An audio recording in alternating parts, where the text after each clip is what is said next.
राधे राधे दोस्तों, मैं बताने वाली हूँ आषाढ़ मास की कृष्ण पक्ष की एकादशी कब है और हमको कब व्रत रहना है, कब उसका पारण करना है। आषाढ़ मास की कृष्ण पक्ष की एकादशी, जिसको हम योगिनी एकादशी कहते हैं, वो 21 तारीख दिन शनिवार को पड़ रही है।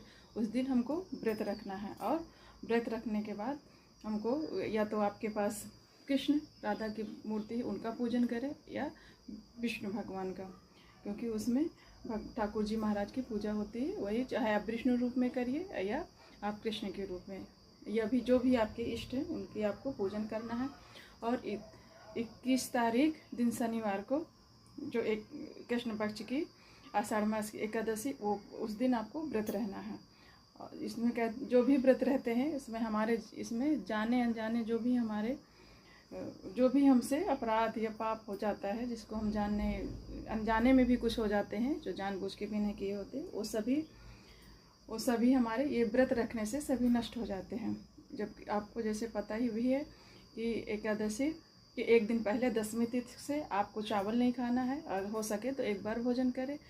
और जब एकादशी शनिवार को पड़ेगी उस दिन आपको व्रत रहना है, और व्रत में आपको नमक और अन्न नहीं खाना है, आपको फलाहारी करना है। जहाँ तक हो सके आप सात्विक ही खाएं, तला भुना भी ना खाएं, जितना भी हो सके फल और अपना जो घर में शुद्ध भोजन उसका करें।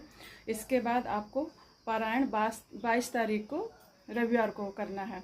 उस दिन आपको या तो हो सके तो मंदिर में कच्चा भोजन या कुछ दान निकालना है, या आपके पास ब्राह्मण है तो आप उनको खिलाकर आपको पारण करना है। पारण का समय जो कि सबसे ज़्यादा महत्वपूर्ण है, वो 7:55 से लेके आपको 7:55 तक आपको कर लेना है। मतलब 8 बजे के बाद नहीं, इसके पहले ही आपको पारण करना है, क्योंकि एकादशी का व्रत जितना हमको व्रत का फल है उससे कहीं ज़्यादा पारायण का है, इसमें आपको व्रत करना है। इसलिए राधे राधे दोस्तों, आप सभी को जो भी व्रत रहेंगे, आप लोग 21 तारीख को व्रत रहें, और उसी दिन जिसको हम योगिनी एकादशी कहते हैं।